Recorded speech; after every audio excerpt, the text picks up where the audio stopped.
అందరికీ నమస్కారం అండి. ఈరోజు నేను చేయబోతున్న వీడియో ఏంటంటే నెగటివిటీ. దీని గురించి చేయబోతున్నాను. అదేంటంటే మన చుట్టూ ఉండే అందరూ ఒకలా ఉండరు. మనం ఒకలా ఉంటే మరికొందరు ఇంకొకలా ఉంటుంటారు. వాళ్ళ వాళ్ళ స్థితిని బట్టి ఈ రోజుల్లో ఎక్కువ కాలం నెగటివిటీని స్ప్రెడ్ చేసేవాళ్ళు చాలామందే ఉంటున్నారు. అదేంటంటే వాళ్ళకి అలా నెగెటివ్ ఐడియాస్‌ని, నెగెటివ్ టాక్స్‌ని స్ప్రెడ్ చేయకపోతే వాళ్ళు ప్రశాంతంగా ఉండలేరనమాట. ఇప్పుడు నేనుంటే నా మీద ఇంకొకళ్ళకి చాడీలు చెప్పడము, వాళ్ళ చాడీలు తెచ్చి నా దగ్గర చెప్పడము, ఈ 2 తీసుకెళ్ళి ఇంకొకళ్ళ దగ్గర చెడుగా చెప్తారు. ఇంకొంచెం చేర్చి చెడుగా చెప్తారు. మంచి అయితే అది వేరు.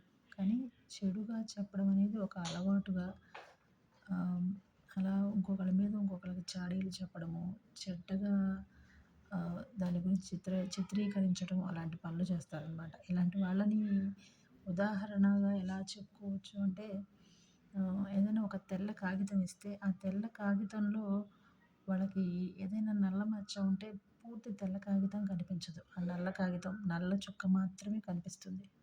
ఇదే కాగితాన్ని ఒక ఆర్టిస్ట్‌కిస్తే ఒక బొమ్మ గీస్తాడు. ఒక కవికిస్తే ఏదైనా కవిత రాస్తాడు. లేదు ఒక పెయింటర్‌కిస్తే ఏదైనా పెయింట్ లేదంటే డ్రాయింగ్ అలాంటిది వేస్తారు. లేదు చదువుకునే పిల్లలకిస్తే చదువుతారు. ఒక రచయితకిస్తే ఏదైనా రాస్తాడు. అట్లా ఒక్కొక్కళ్ళు ఒక్కో రకంగా ఉపయోగించుకుంటారు. కానీ ఈ చెడు చేసే వాళ్ళకిస్తే వాళ్ళు అందులో ఉండే నల్ల మచ్చని మాత్రమే చూస్తారు. చుట్టూ ఉండే మంచిని చూడరు. తెల్లటి ప్లేస్‌ని చూడరు, ఉపయోగించుకోరు అని వాళ్ళని ఎలా ఉదాహరించవచ్చు. ఈ రోజుకి ఇంతేనండి. నమస్కారం.